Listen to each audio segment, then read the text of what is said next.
Assalamu alaikum. Bismillahirrahmanirrahim. Welcome to Literature's Eye. Today I'm going to discuss on Holy Thursday 1 and before starting हम इस poem के ऊपर पहले थोड़ा सा इसको समझने की, इसका बैकग्राउंड को समझने की, और ये सॉन्ग ऑफ इनोसेंस है। सॉन्ग ऑफ इनोसेंस है तो क्यों है, विलियम ब्लेक ने, why did Blake write the songs of innocence, ये सॉन्ग ऑफ इनोसेंस क्या है, मीनिंग क्या है, इसका लिखने का मकसद क्या था। होली थर्सडे 1, ये होली थर्सडे 1 है, इनको थोड़ा सा डिस्कस करते हैं, फिर हमें इसका टेक्स्ट पढ़ने में काफ़ी हेल्पफुल होगा और समझने में आसानी होगी। तो होली थर्सडे 1, पहले तो बात ये है कि होली थर्सडे 1 जो पोएम है ये सॉन्ग ऑफ इनोसेंस से ली गई है। The song of innocence and experience actually were attended by Blake to show the contrary states of human soul. इंसान की जो सोल है ना, वो एक सॉन्ग ऑफ इनोसेंस में बड़ी उसमें क्या हार्ट सॉफ्ट हार्टेड दिखाई गई है, काइंड लविंग और बड़ी पाक प्योर। लेकिन सॉन्ग ऑफ एक्सपीरियंस में इसके अगर कॉन्ट्रास्ट में यहाँ देखा जाए तो उसको क्या है, टोटली डिफरेंट है। क्रुअलिटी है, हाइपोक्रेसी है और कितनी सी बुराइयां हैं। जिस तरह इन्होंने अपनी पॉइंट्स अगर इन्होंने जो है कंट्रेरी स्टेट्स जो है ना ह्यूमन सोल की इसमें दी हैं अपनी इन सॉन्ग्स ऑफ इनोसेंस और एक्सपीरियंस में। सॉन्ग ऑफ जो इनोसेंस है ये ब्लेक ने जो है ये एक दूसरे के एक्चुअली इन वन वर्ड अगर मैं कहूँ तो ये जैक्सटापोज हैं, एक दूसरे के बिल्कुल डिफरेंट हैं, इसके करैक्टरिस्टिक्स भी और इसकी जो है डिस्क्रिप्शन भी, और इसमें जो जो चीज़ें बताई गई हैं वो भी बिल्कुल एक दूसरे के कॉन्ट्ररी हैं, कंट्रास्ट है। अगर डेफिनेशन को ये सॉन्ग ऑफ इनोसेंस की देखा जाए तो डेफिनेशन पहले समझना ज़रूरी है कि इनोसेंस का मतलब क्या है, हम कैसे डिफाइन करते हैं इनोसेंस क्या है, आपके नज़दीक मेरे नज़दीक क्या है। इनोसेंस जो है एक्चुअली ये क्या स्टेट होती है, it is a state of being free from sin guilt any other, यानी कोई भी किसी भी लाइल्मी का दौर है, ये मासूमियत का दौर है ये।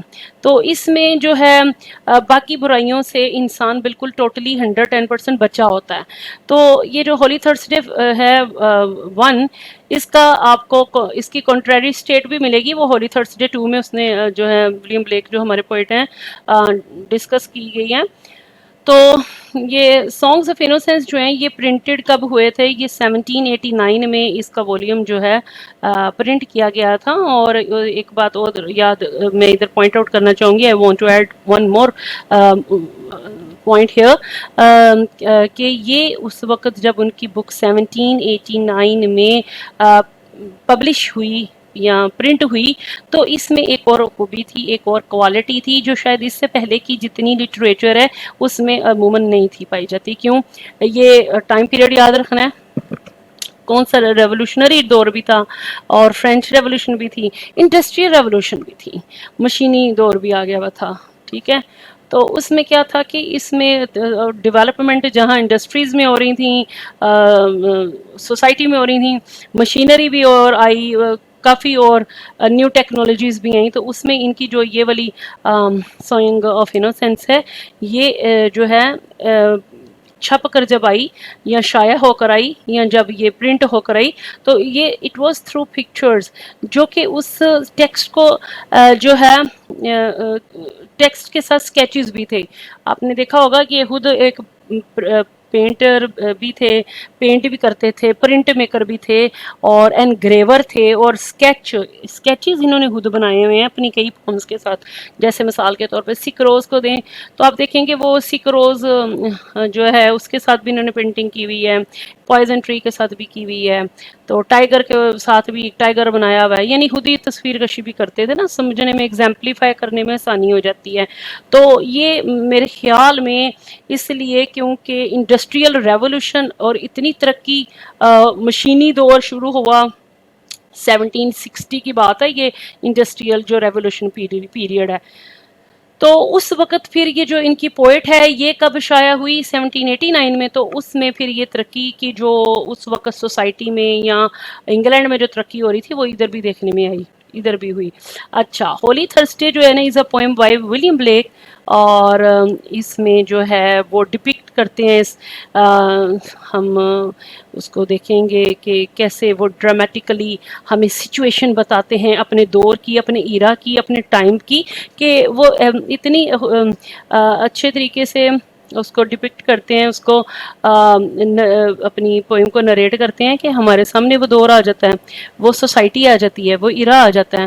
तो फिर मैं वो बात आपसे कहना चाहूँगी कि किसी भी पोएट की पोएम को रीड करने से पहले उसका टेक्स्ट थोड़ा सा पोएट की अगर बायोग्राफी को जान लिया जाए तो उसमें ये समझने में आसानी हो जाती है कि ये पोएट की डेट ऑफ बर्थ, अगर मैंने जैसे आपको बताया था कि उसकी डेट ऑफ पोएट की डेट ऑफ बर्थ जो कि आपके जैसे कि पंजाब यूनिवर्सिटी का ये जो सिलेबस है इसमें विलियम ब्लेक जो है इनकी पोइट्री को हमने पढ़ना है और ये शामिल है। तो उस पोइट की अगर आपने डेट ऑफ बर्थ प्लेस लिखी है तो ये इट गिव्स यू पॉइंट।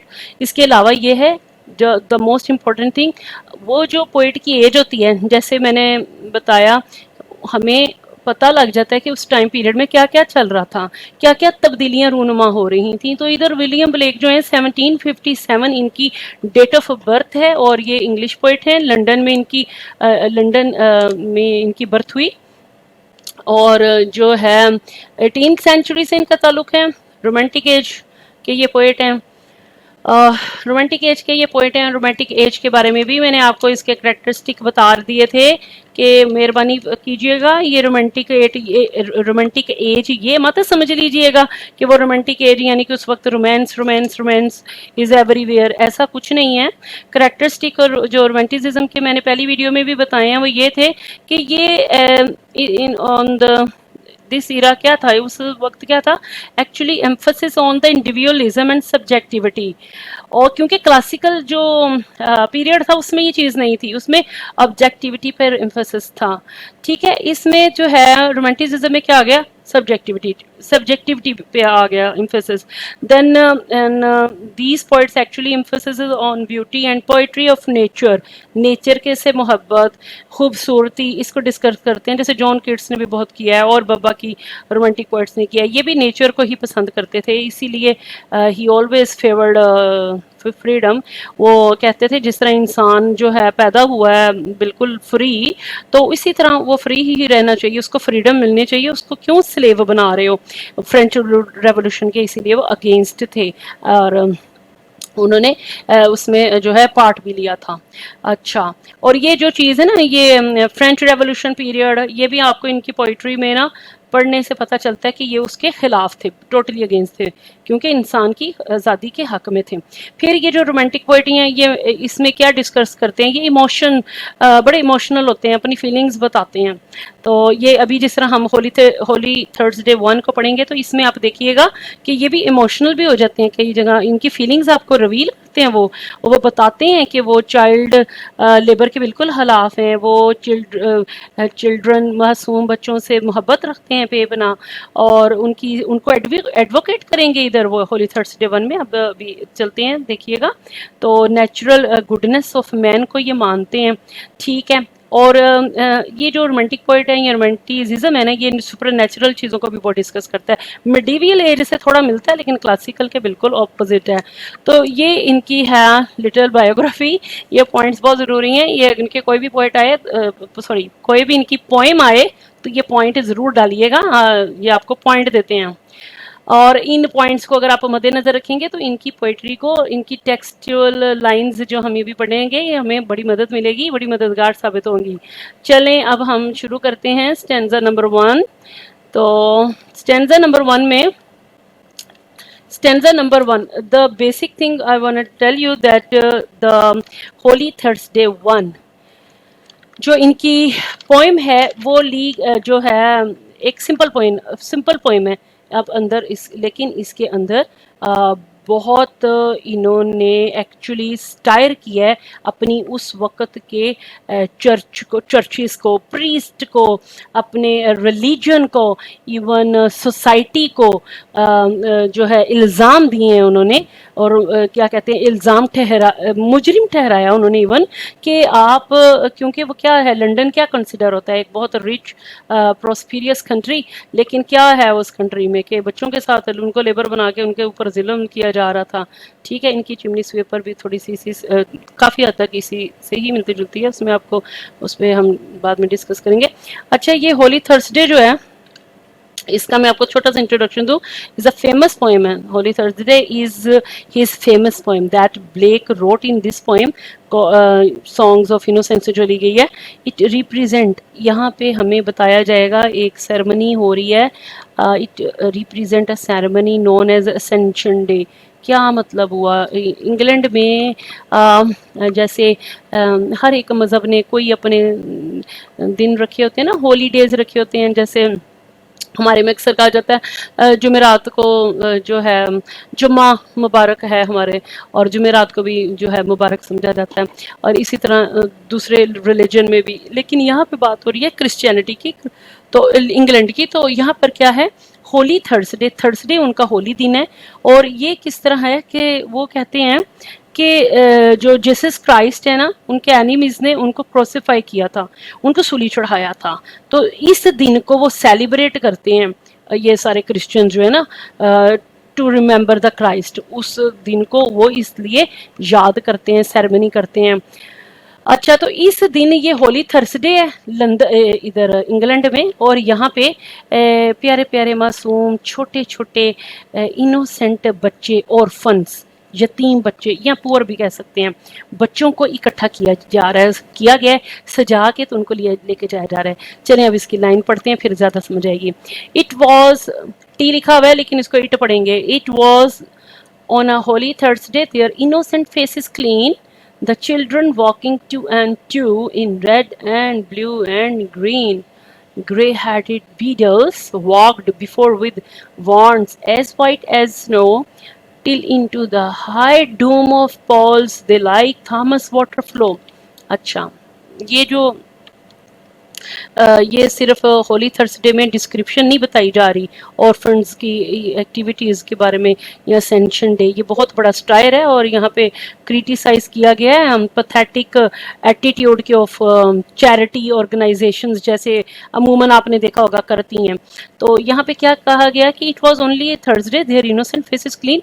आज होली थर्सडे था, ये होली, सॉरी वॉज की बात है पास्ट की, कि ये होली थर्सडे था। यहाँ पे हमारा पॉइंट बता रहा है ये होली थर्सडे था इंग्लैंड में, इसलिए बच्चों को बहुत ज़्यादा क्लीन बना सवार के और ड्रेस अप करके लेके जाया जा रहा है। द चिल्ड्रन वॉकिंग, चिल्ड्रन कहाँ मार्च कर रहे हैं, कहाँ वॉक कर रहे हैं, two and two in red blue and green.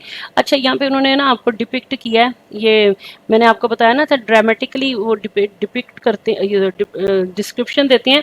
बता क्या रहे हैं कि चिल्ड्रंस यहाँ पे लेके जाए जा रहे हैं चर्च की तरफ, और वो दो दो की लाइनें हैं। टोटल इन्होंने ना एक एवरेज भी इसकी दी है कि 6000 टोटल बच्चा था, 6000, और इनको दो दो की लाइन बना के ना, तो दो लाइनें वो रेड में हैं, दो बच्चों की लाइनें जो हैं वो चले आ रहे हैं ब्लू कपड़े पहने हुए, और दो जो हैं वो ड्रेस अप हैं ग्रीन में।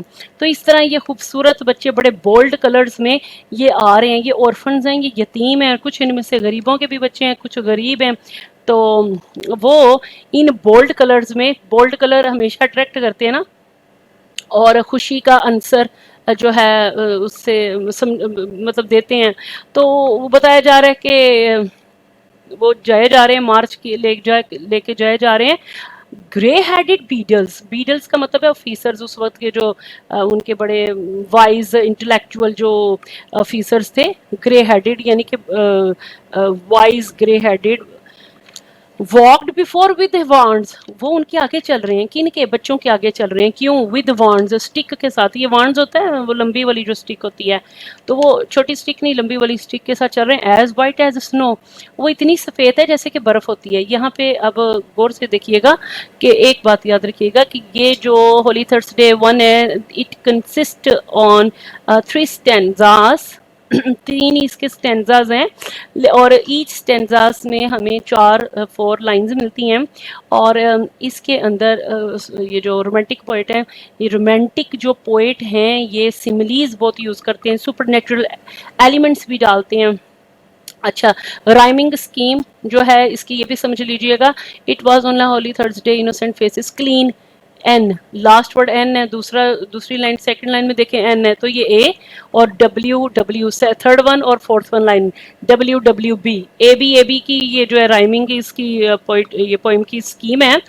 और 2 बीट्स हैं एक पोइट इसमें लाइन में। बैलेड पोइट है, यानी गा गा के नहीं, जिस तरह पढ़ के सुनाते। तो ये यानी मिसाल के जो सुना हम कहते हैं it was on a Holy Thursday there innocent faces clean, तो ये इस किस्म की सॉन्ग है पोएम है। तो स्टैंजा 1 में हम क्या देख रहे हैं, children of orphanage were dressed up to march towards church to get attention and charity. पहली लाइन में ही हमें पता चल गया थर्सडे की, होली थर्सडे वाला दिन उनका बड़ा एक मुकद्दस दिन इंग्लैंड में जो है आया है। बच्चों को, ऑर्फन एज के बच्चों को, जिनको ना कभी किसी ने पूछा, ना कभी गीछा, ना कभी ईद, ना शबरात, ना कोई और बात, आज उनको बड़े खूबसूरत बोल्ड कलर पहनाए गए हैं और उनको ले जाया जा रहा है किधर, उनको ना लेके जा रहे हैं ये लोग ना चर्च पे, बड़े चर्च पे, जिसको वहाँ पे बड़े बड़े नोबल और बड़े शहर के और बड़े अमीर बंदे बैठे होंगे, चैरिटी देने आएंगे, देखेंगे इनको, खुश होंगे। इन्होंने उधर परफॉर्म करना है, रेड ब्लू ग्रीन इनको कपड़े पहनाए गए हैं, बोल्ड कलर जो अट्रैक्ट करते हैं चैरिटी। ये इस तरह जितना ये अट्रैक्ट करेंगे, जितना ये उनको खुश करेंगे, of course they will get what, they will get there from them charity, उनसे पैसे लेंगे। और ये पैसे इन बच्चों के काम नहीं आते थे। ये बहुत बड़ा सटायर है उस दौर पे, क्योंकि उस दौर पे क्या था कि ये जो चर्चेज और ये जो प्रीस्ट हैं, ये रिलीजियस जो पीपल हैं, इनको तो जामिन होना चाहिए था ना, इनको वो सॉफ्ट हार्टेड होना चाहिए था। लेकिन उस पीरियड में इंग्लैंड की सोसाइटी में यही तबका जो है, ये आम आवाम के ऊपर इतने टैक्सेस इम्पोज करके, तो उनकी उस पैसे को अपने ऊपर, अपने अपने आसाइशो आराम आसाइश के ऊपर लगा रहे थे, और आम बंदा जो है वो गरीब से गरीब तर और अमीर बंदा अमीर से अमीर तर हो रहा था। और चाइल्ड लेबर का भी इसमें बहुत जो है एक आगे जाके आप देखेंगे चिमनी स्वीपर में भी जिक्र आएगा कि कहने को तो बड़े अमीर मुल्क हैं, लेकिन चाइल्ड लेबर जो कि एक जुर्म समझा जाता है भी इनमें आम थी। Simple ballad but lines are longer than usual, बहुत सिंपल, लेकिन लाइन जो होली थर्सडे 1 है ना, ये इनोसेंट की इसकी लॉन्ग लाइंस हैं, और जो होली थर्सडे 2 है ना, ये निशानी याद रखिएगा क्योंकि टेक्स्ट को डिटेक्ट करने में बड़ी आसानी होती है, उसकी लाइंस ज़रा छोटी हैं इसके मुकाबले में। अच्छा, स्टेंजा 1 में क्या है, children of orphanage were dressed up and now they are marching towards the church to get attention and charity. अच्छा, सेकंड लाइन देखिए, the children walking 2 and 2 in red and blue and green, दो की line, एक ने red, दो लाइनों ने red बने हुए हैं, दो ने ब्लू पहने हुए हैं, दो ने ग्रीन पहने हुए हैं। क्यों? Because the innocent faces of children were clean and wearing bright bold colours. क्यों? ये एलिमेंट ऑफ मॉक है, इधर यहाँ पे उसने मॉकिंग किया है, ये स्टायर किया है, क्योंकि children are not always like this. वो ऐसे बेचारे नहीं थे जिस तरह आज वो नजर आ रहे हैं होली थर्सडे वाले दिन और चर्च लिए जा रहे हैं। ये बेचारे फटे पुराने कपड़े, भूखे प्यासे, मिजरेबल कंडीशन में थे, लेकिन आज वो इतने प्यारे लग रहे हैं, जा रहे हैं। क्यों? क्योंकि आज उनको चैरिटी मिलनी है, उनके बच्चों के नाम पर चर्च ने पैसा वसूल करना है। ठीक है। Grey headed beadles walked before with wands as white as snow.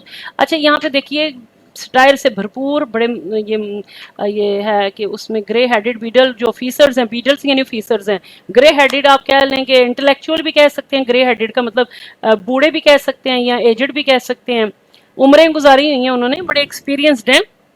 Walked before with वॉन्ड, वो अपनी ना स्टिकें लेके जो है, अपनी स्टिक्स, वॉन्ड्स होती है बड़ी वाली लंबी स्टिक, वो उसके आगे चल रहे हैं। किन के आगे? इन बच्चों की लाइनों के आगे ना, वो इनको चल रहे हैं।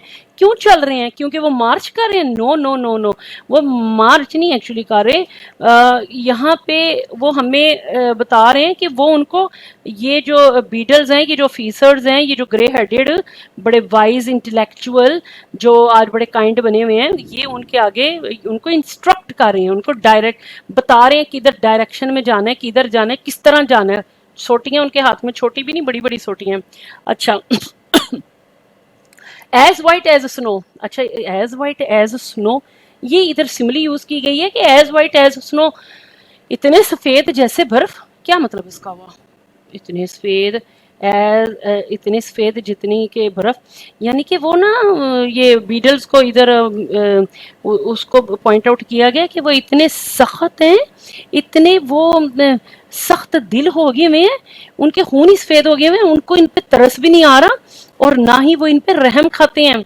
उनको पता नहीं कब से ये प्रैक्टिस करवा रहे होंगे कि वो बच्चे दो दो दो दो की लाइन में, 6,000 टोटल बच्चा था उस टाइम पे, ये जो अभी इन्होंने एक एवरेज दी हुई है इसमें, तो उसमें उसको लेके जा रहे हैं और वो इतने तरतीब में और इन ऑर्डर जा रहे हैं कि वो हिल नहीं रहे और बड़े तरतीब में, पता नहीं कितना उनको भूखा प्यासा रख कर तो ये सारी ट्रेनिंग दी होगी।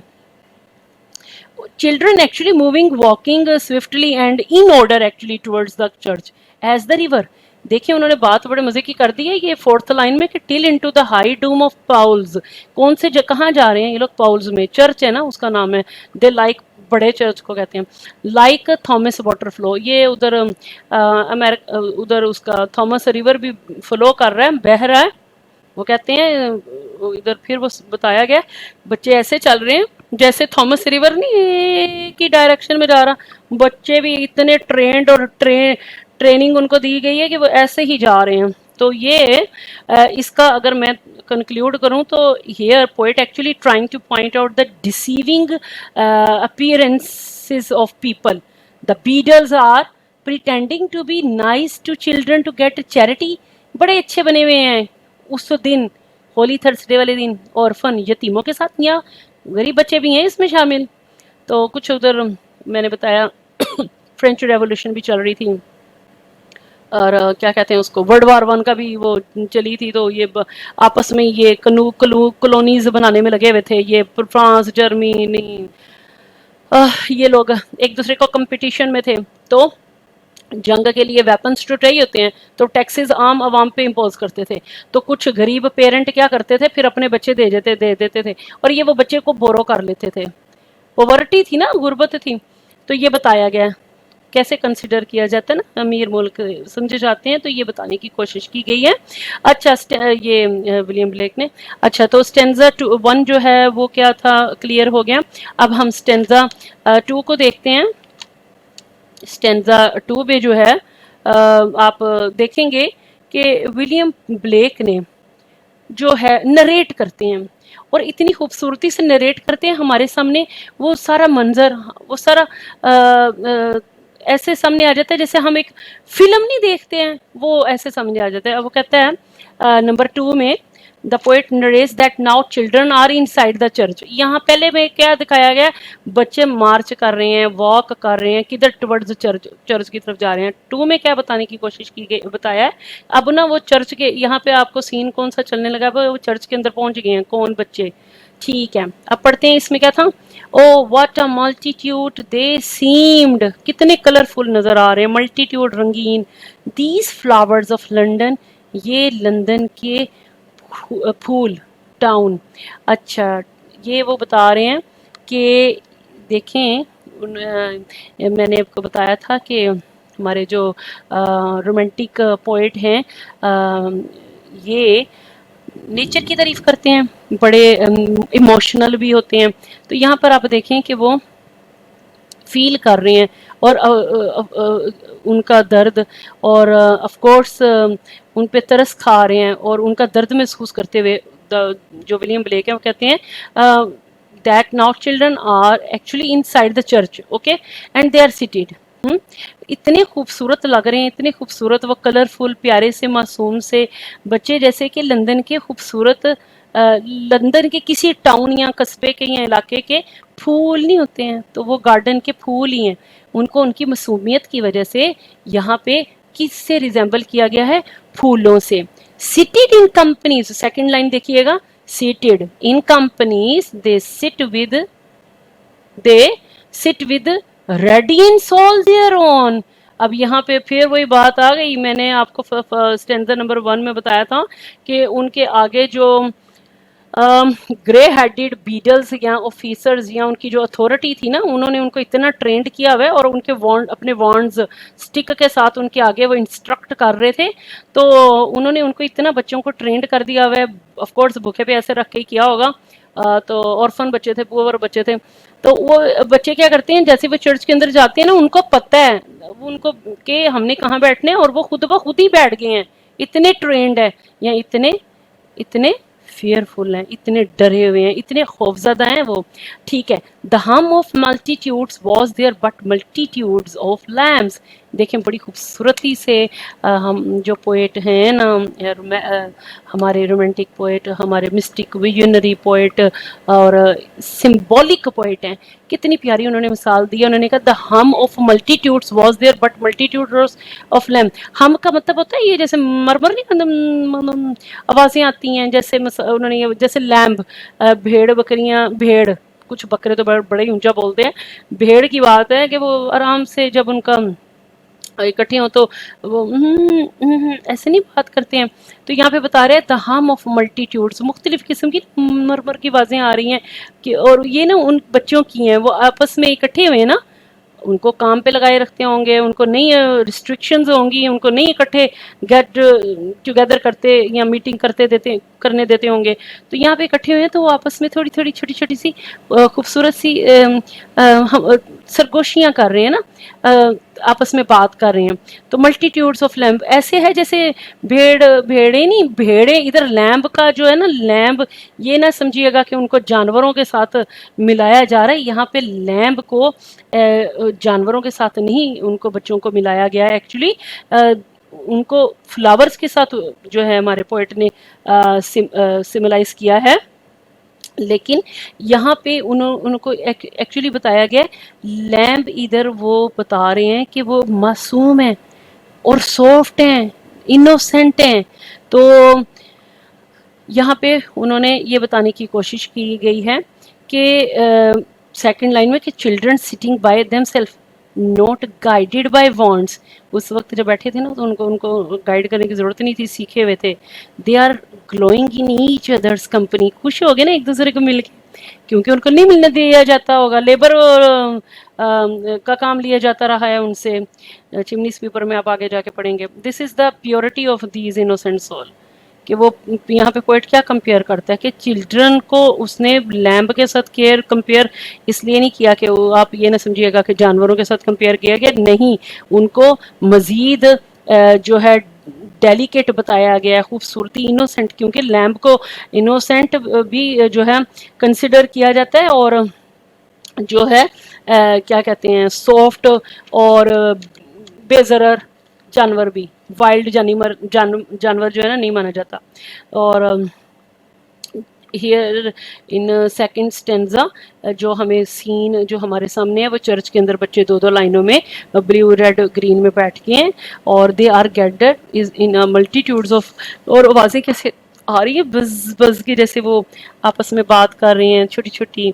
लेकिन यहाँ पे ना हर्ड ऑफ लैम्प से कंपैरिजन किया गया है, उनकी भी ऐसी बेजरर सी आवाज़ें होती हैं, किसी को वो नुकसान नहीं देते, बस हल्की हल्की बात में वो आवाज़ में सरगोशियाँ करते हैं।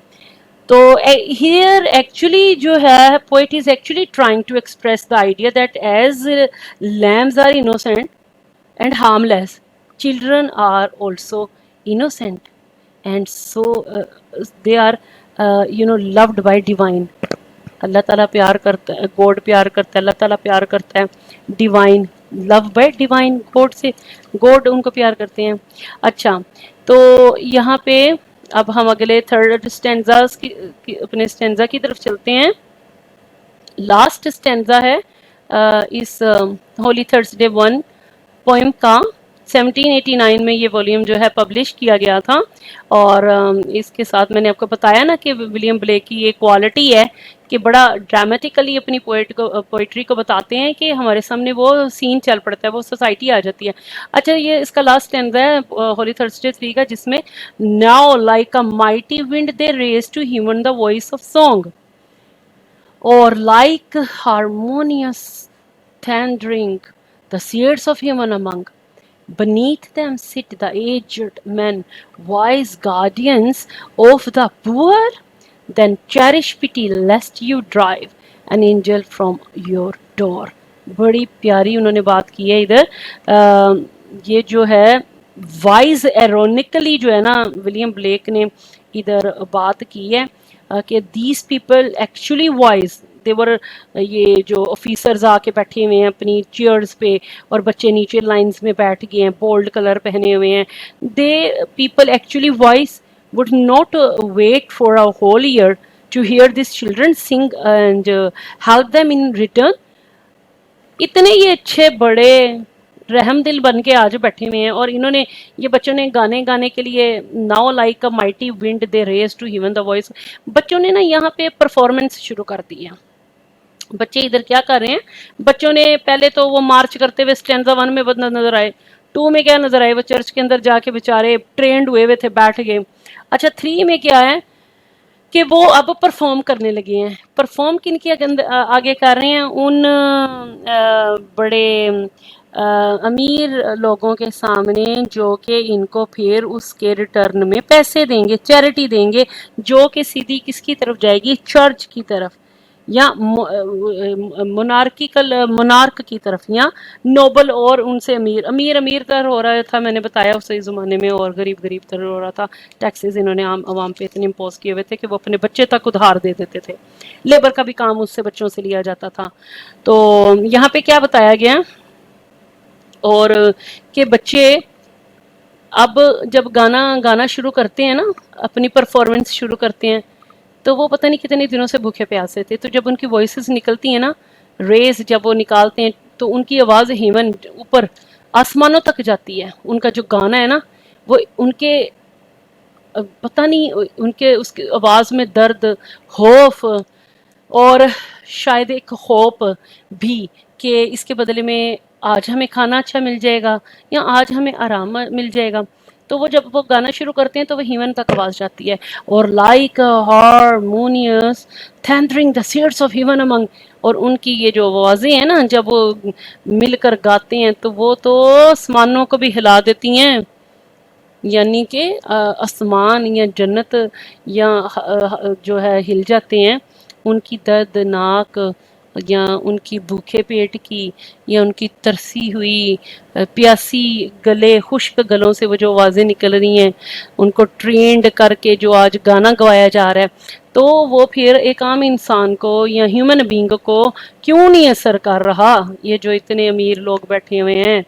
तो वो यहाँ पे देखें लास्ट 2, ये 3 और 4 लाइन में, 4 लाइन में और 3 और 4 लाइन दोनों में बड़ा बहुत बड़ा सटायर है कि beneath them sit the aged man voice guardians of the poor, कि उनके जो गार्डियंस हैं, उन गरीबों के जो हैं, उनके जो इंस्ट्रक्टर्स हैं, उनके वो बैठे हुए हैं, ठीक है। देन चेरिश पिटी, आज तो बड़ा हम दर्दाना सलूक किया जा रहा है, लेस्ट you drive an angel from your door. उस वक्त क्या होता है, अगर यही बच्चे जो आज तैयार होके गाने गा रहे हैं और पता है कि सबके सामने गा रहे हैं, यही ऑर्फन ही हैं और आज भी ये गरीब ही हैं, आज इनको चैरिटी मिल जाएगी in return of their songs और ये वो। लेकिन अगर यहाँ पे वो कह रहा है कि यहाँ पे वो कह रहा है कि आज तो मिल जाएगी, इनमें से आज एक, इन सब में से अगर एक तुम्हारे पास, तुम्हारे घर के दरवाजे पे अगर डोर बेल बजाए और तुम दरवाजा खोलो, तो तुम उसको 1 रुपया भीख में नहीं दोगे, उसको 1 जो डॉलर है ना नहीं दोगे, 1 रुपी नहीं दोगे, वो 1 टका नहीं दोगे, ठीक है। He says you are giving charity to these kids right now, but what would be your response if one of them begging? Why can you not be kind, humble and have a pity in your heart for these orphan? तो यहाँ पे जो है बताया यही जा रहा है कि पब्लिसिटी कर रहे हैं, हाइपोक्रेसी है, क्रूअलिटी है कि इनोसेंट से, बच्चों से गवा गवा के पैसे लिए जा रहे हैं, मिलने फिर भी उनको नहीं है, उन पर खर्च नहीं होंगे, उनकी तालीम, उनकी एजुकेशन, उनको रिफॉर्म करने में नहीं जाएंगे। ये कहाँ जाएंगे? ये जाएंगे सीधा चर्च में। चर्च किधर देगा? वो यहाँ नोबल क्लास को देगा, मिल बैठ कर खाएंगे और फिर वही के वेपन्स लेंगे और बाकी दुनिया को मजीद मजीद कॉलोनीज बनाएंगे और उनका जो है ये सिस्टम ऐसे ही चलता जाएगा। स्टूडेंट्स, हम लोगों ने पीयू यूनिवर्सिटी की सेकंड पोएम जो आज तो Holi Thursday 1 song of innocence से ली गई है, उसको आज रीड किया है, समझा है। I hope you learn a lot. मेरी कोशिश है कि अगर आपको समझ आ जाती है और आप कुछ सीखते हो तो मुझे जो है this is enough for me. तो फिर ये बात है कि थोड़ा सा एक बता दूं कि अपना फीडबैक दीजिएगा, अगर आपके पास पॉइंट्स हैं मेरे साथ ज़रूर शेयर करें। और पोइम इज़ सिंपल बट अपने अंदर इसके अंदर बहुत सटायर है उस टाइम पे, उस टाइम और जो है के जो है क्राइस्ट पे, सॉरी उस ज़माने के चर्चेस पे, उस ज़माने के नोबल लोगों पे, अमीर लोगों पे, उस ज़माने के रिलीजन पे, ठीक है। तो Blake is actually known to be इधर उसने क्या किया, ब्लेक ने एडवोकेट किया ना इनोसेंट चिल्ड्रन को, और उसने क्रिटिसाइजेस किए हैं उनके सिस्टम पे जो अब्यूजेस एंड द उनको अब्यूज किया जाता था, बच्चों को उनसे बेतहाशा काम लिए जाते थे, जुल्म किया जाता था। एंड क्या किया गया उन गरीब बच्चों को, उनके माँ बाप को कुछ रुपए पैसे दे के एंड टर्न देयर लाइफ और their those children in slaves, गुलाम बना लिया गया हमेशा के लिए। और Blake is directing our attention towards orphans and poor of society. ये सिर्फ उस वक्त का नहीं है, आज की भी बात है, इन चीज़ों का ख्याल रखना चाहिए।